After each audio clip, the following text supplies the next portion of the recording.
Brait, also interesting story. Previously a private equity fund manager, but it's restructured itself significantly in 2011 and emerged like a phoenix as an investment holding group. Raised a lot of money along the way, very well timed and very well received. That whole process of transition was underwritten by a key friend of theirs, management and involved with the board and so on, and that's Christo Wiese, famous investor from the Cape. Its assets, Brait's assets, are a 52% stake in Pepkor. Everybody will be familiar with the Pep stores, very similar in some respects to Mr. Price. 10% of Premier Foods, food entity, which is, you know, kind of out there. I think it's got a higher stake, in fact, than that. And then finally a stake in an offshore fish and frozen foods producer in the UK. After all of that reorganization, the market cap sits at 17.2 billion rand. It's done extremely well in recent years since the transition. Price to earnings ratio looks lowish at 7.8%, dividend yield of 0.5. Gerard, what's your feeling about these guys? Fascinating transition and story, and the timing was very good, eh? Yeah, certainly. And they've been one of the star performers over the last 2 years.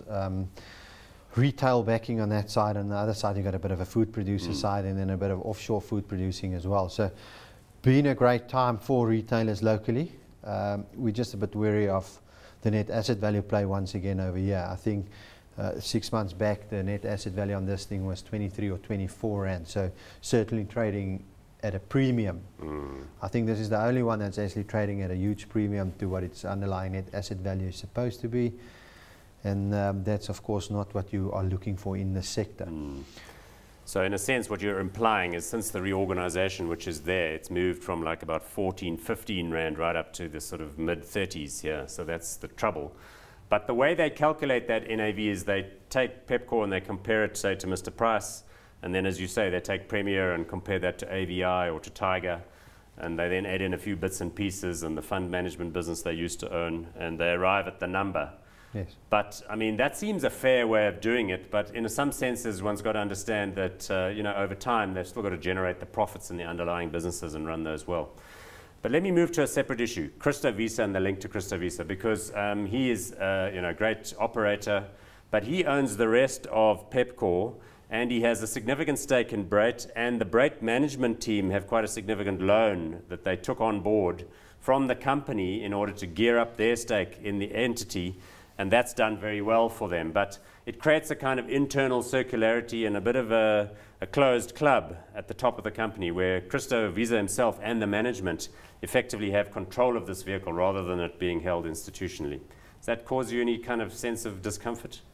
Yeah, look, yeah, you must probably be wary of what Brait paid for the Pepkor shares from Christo Wiese. Maybe it was a smart way for him to unload some of his shareholding there, maybe get some cheaper holdings within Premier Foods and some of the Iceland food business. That's the name of that UK yeah, so business. Very interesting. Not one that we have on our radar screen. It's not as liquid as well, but certainly I think the net asset value play, that's at a premium. You don't want to buy these companies at a premium.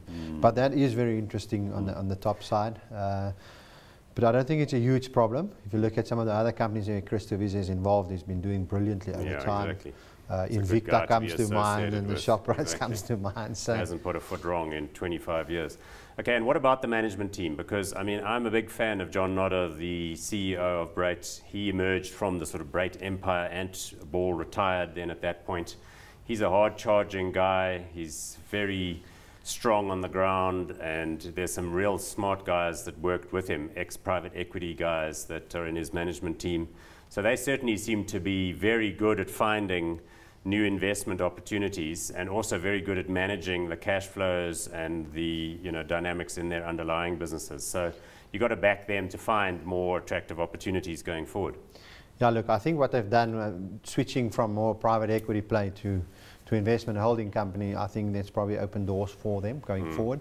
They used to struggle with inflows into their new private they had to go funds, and that the was streets to get the money raised for their private equity funds. Yeah, and that was certainly one of their bigger problems in the old days. But I think they corrected that with the move that they've done over the last 2 years. They raised 6 billion rand in 2 days. Yeah, so this was an easier way for them getting capital, but we'll have to see going forward how they actually apply that capital. But at the moment, I know for a fact they were keen to get the Food Corp deal that went to Rainbow. So that's the kind of transaction these guys are looking at.